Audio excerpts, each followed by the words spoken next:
Hi, Gloria Donahue again with Nana's Cookery, and welcome to the kitchen. We're very busy. We're making cookies for the holiday that I always make, and I hope you'll enjoy too. This recipe is called Swedish butter cookie, and I know exactly how long I've had it. Because when my son was in the 5th grade, they did one of these classroom cookbooks where everybody submitted a recipe. It wasn't my recipe, somebody else submitted it, but I remember thinking that it looked good, and I'm sure I've been making it. My son is now in his 50s, so you can tell I've had the recipe a long time. And it's my daughter's favorite one. I make sure I always make it every Christmas and give her extra. It's what we call an icebox cookie because I'm going to make the dough and form it into a roll, but then it has to chill before I finish it. To start with, it's very simple. The processor is wonderful for things like this, honestly. I'm going to start off with 2½ cups of flour, ½ a cup of regular sugar, and I'm going to pulse that until that's well mixed. Now, very often I think with cookies or things, it doesn't matter whether you use sweet butter or regular salted butter. But in this particular cookie, it is a sweet butter, and it just gives it a different taste. So I always make sure I use it. The first time I probably ever tasted sweet butter, I was probably about 20, 21, married.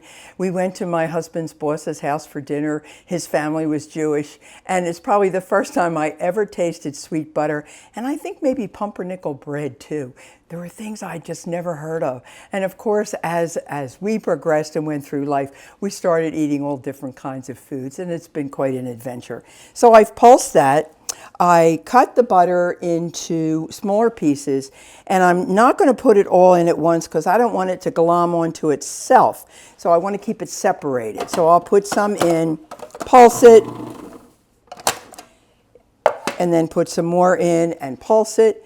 And the only other thing we add to this is an egg yolk. I'm going to save the egg white because I'm going to need it later. But I only need the egg yolk now. So I'm going to pulse this till I feel that that butter is cut in. That's what the blade does. It just keeps cutting at it and making smaller and smaller and smaller. And some things you don't want to make a dough. You just want to cut the butter in and then take it out. But in this case, I do want it to make a dough. And I'm going to add an egg. You know my rule for eggs. I always break it into a cup separately, just in case shell gets in there. And in this case, I'm going to save that egg white. And I'm going to put that egg yolk in the processor. It's a little messy cooking here, folks. So now we're going to pulse it. And pulse it with the processor means on and off as opposed to just letting it go. And pulsing it, like with dough, allows it to settle and then maybe do a better job with the knife. But once I feel like it's all cut in, you can see it here. I'm just going to let it go. And what I want is a nice cohesive dough that has taken all the butter in and taken the egg yolk. You can see it starts to come together. I want to do it a little bit more. I want it to all come together. And you'll start to see it sort of gather.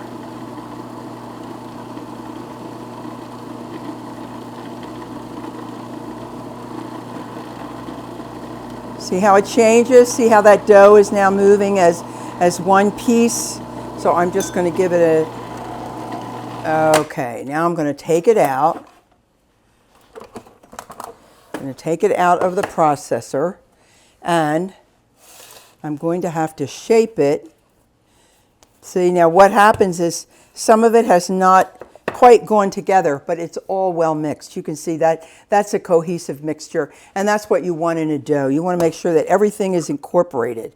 So you don't want to overdo it, but you certainly want to make sure that everything is incorporated. And if there's a little thing of like flour that gets under the blade, don't worry about it.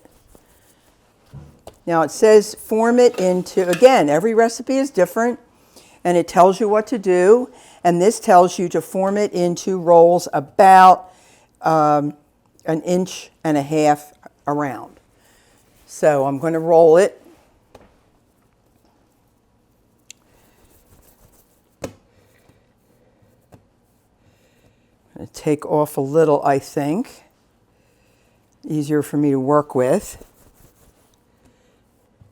And it's not going to be perfectly round. They're going to be little because of your fingers. Don't worry about that. That's fine. Make it as round as you can.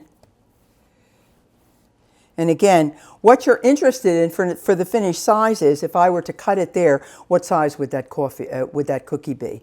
Now remember, again, this cookie is not really going to change shape. There's no leavening in it. We've talked about that before. There's no baking powder. There's no baking soda. So whatever the cookie is, it's going to basically stay that size as it bakes. So now I'm just going to work these into rolls. Doesn't matter the size of these rolls because I'm going to slice them into individuals anyway. I was just trying to get something that I could work with that would be a good size. And I'm just going to put them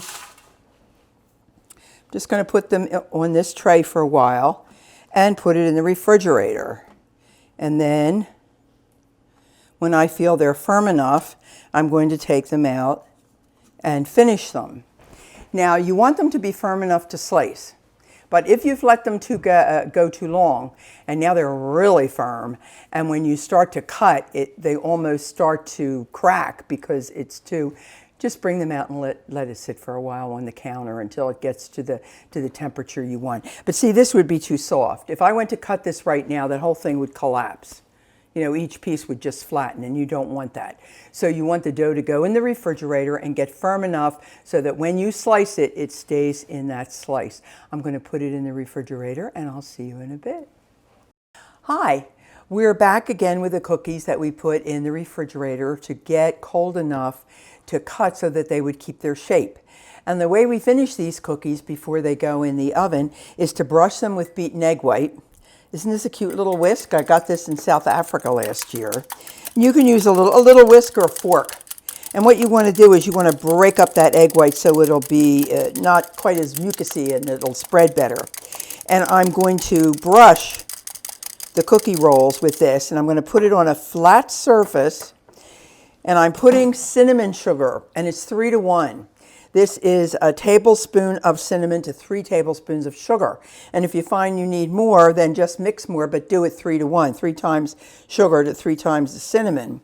And I'm going to just spread that out because I'll be rolling the rolls in it.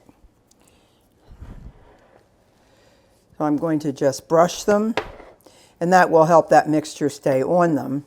You can see they're not perfectly round. That's really hard to do because it's so soft. And then it's going to be flat on the bottom because that's where it was cooling in the refrigerator. But you can just roll it. You can just use a spoon to scoop up the parts that are uneven. Make sure it's all covered. I'll just do this one roll for you and show you. We'll just get it totally covered.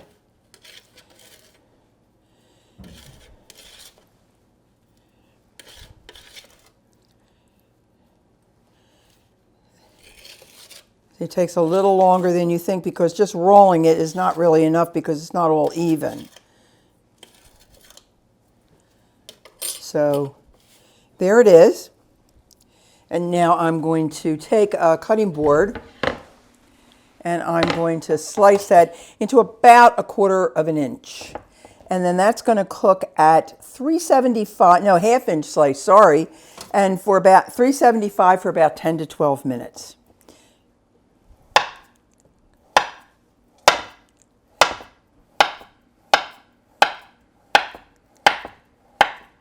So you see it got hard enough to cut, but not hard enough so that so it would crack when I was doing it.